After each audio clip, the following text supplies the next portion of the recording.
ছাত্রছাত্রীরা আজকে আমি তোমাদেরকে একটা 5.2 থেকে 5.2 এর একটা সৃজনশীলের 20 নাম্বার সৃজনশীলের ঘ নাম্বারটা দিচ্ছি। ঠিক আছে, একটু খেয়াল করো।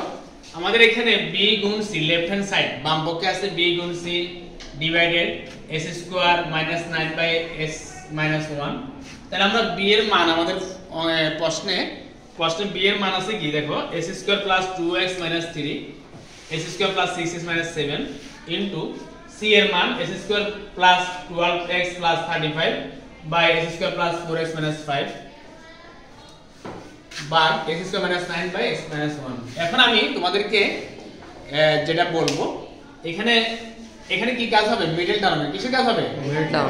তাহলে আমরা তিনটাকে ভাঙবো, কিভাবে ভাঙবো দেখো, 3 একে 3।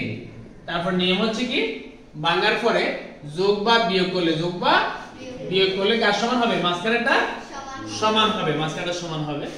তারপরে নিচেও তাই, নিচেও কি হয়েছে, মিডল টার্মের কাজ হচ্ছে 7 থেকে 7 7টাকে ভাঙছি আমরা 7 থেকে 7। ঠিক আছে, এটাই। তারপরে এখানে 35 কে ভাঙলাম, কাকে 35 কে, 5 7 35। নিচে 5 কে ভাঙলাম 5 থেকে 5। কথা বুঝতে পারতেছি এভাবে। তারপরে আমরা কি করলাম, কমনের কাজ করলাম। কিসের কাজ করলাম, কমনের কাজ করলাম। এখানে আমরা x কমন নিলাম দুটো থেকে। আর এখানে কি কমন আছে, এখানে কোনো কিছু কমন নেই, কোনো কিছু কমন নেই। তাহলে কি কমন নেব, 1। কত কমন নেব, 1। তাহলে একটা নিয়ম আছে, ব্র্যাকেটের আগে মাইনাস চিহ্ন থাকলে, ব্র্যাকেটের আগে ভিতরের চিহ্ন কি হয়ে যায়, পাল্টে যায়, ভিতরের চিহ্ন পাল্টে যায়। এভাবে নিচে তাই হয়েছে। এখানে আমরা 5 7 35, এখানে x কমন নিছি, এখানে 5 কমন নিলাম।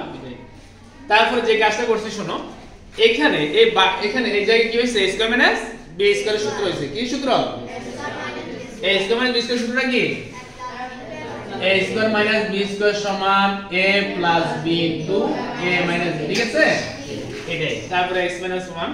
তারপরে ভাগের বেলায়, এখানে ভগ্নাংশের ভাগের বেলায় এটা গুণ চিহ্ন হয়ে কি হয়ে যায়, পাল্টে যায়, গুণ চিহ্ন হয়ে পাল্টে যায়, এখানে পাল্টে দিলাম। তারপর আমরা কাটাকাটি করলাম, কাটাকাটি সবগুলো কাটা গেছে। তাহলে এখানে থাকে x 3, এটা 1 বাই, এটা x 3 টা নিচে তো, তাই এটা 1 বাই x 3। ঠিক আছে, তাহলে রাইট হ্যান্ড সাইড, সুতরাং left hand side right hand side সূত্র দেখানো হলো। ধন্যবাদ সবাইকে।